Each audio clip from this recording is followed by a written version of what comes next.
Alright, wow, news. Not even that long after I finished making another video on everything else, we get another video here because Chris Russell has signed a 1-year extension worth $1.25 million with the Edmonton Oilers. Now, let's talk about what this extension means for this year.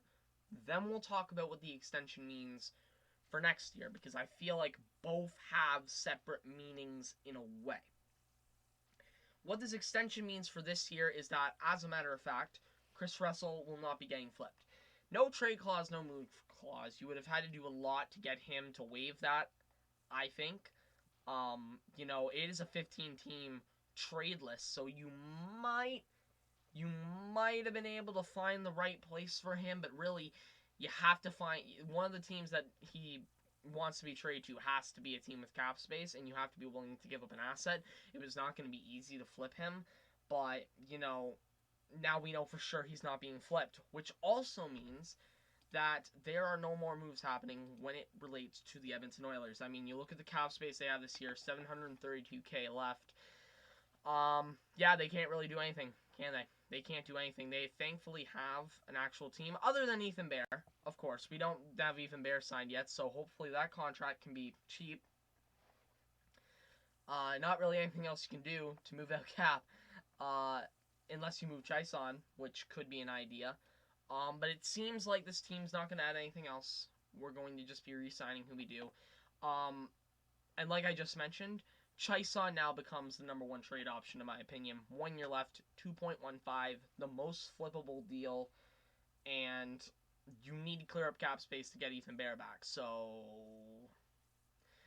just do the simple mathematics. Now, here's the thing about Chris Russell for this year. I do understand why they want to keep him. Like I said, it was going to be hard to trade him, and also you need some defensive reinforcement this year because Klefbom's going to be out most likely. So, even though he's not a good top four defender, you could put him there. You could put Jones there and then put Russell there.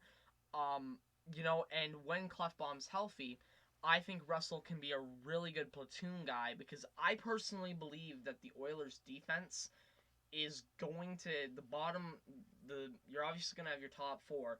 You're obviously going to have, Nurse, Bear.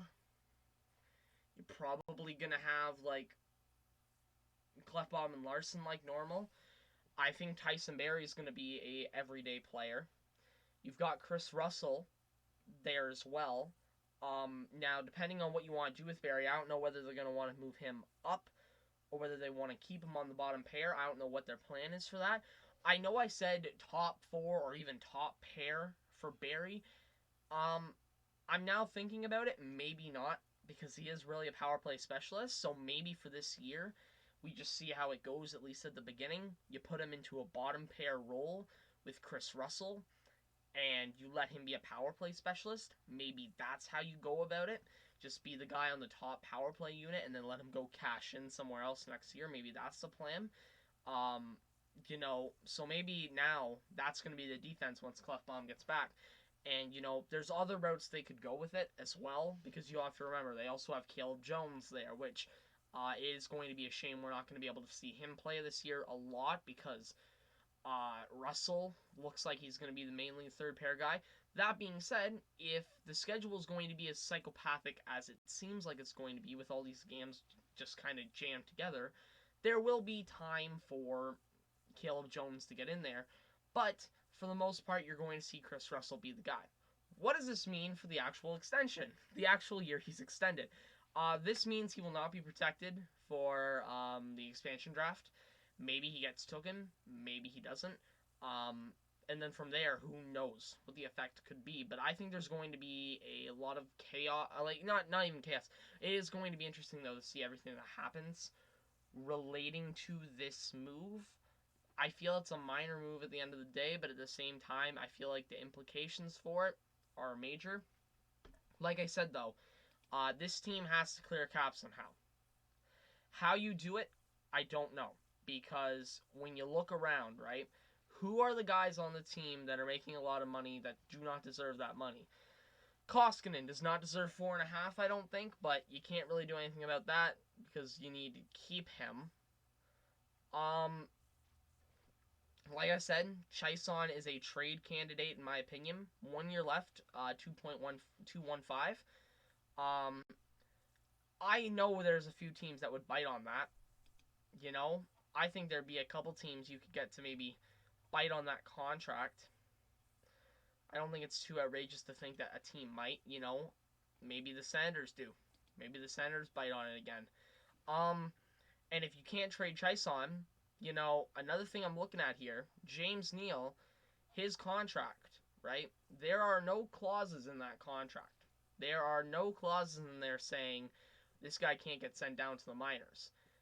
I'm fairly certain, though, he would probably get paid the same. Oh, of course. Okay, so the minor salary is identical, meaning that's not even an option. So you have to trade Chaisson, and that might be the only way you can get back Ethan Bear signed, because tell me what else they're supposed to do, and who knows really. But that being said, Kris Russell, not just 1 more year, now 2 years left at Edmonton. I did not expect him to be re-signed, but he has been. Thank you all for watching this video. Yeah, Kris Russell is a member of the Edmonton Oilers for an extra year after this one, I guess.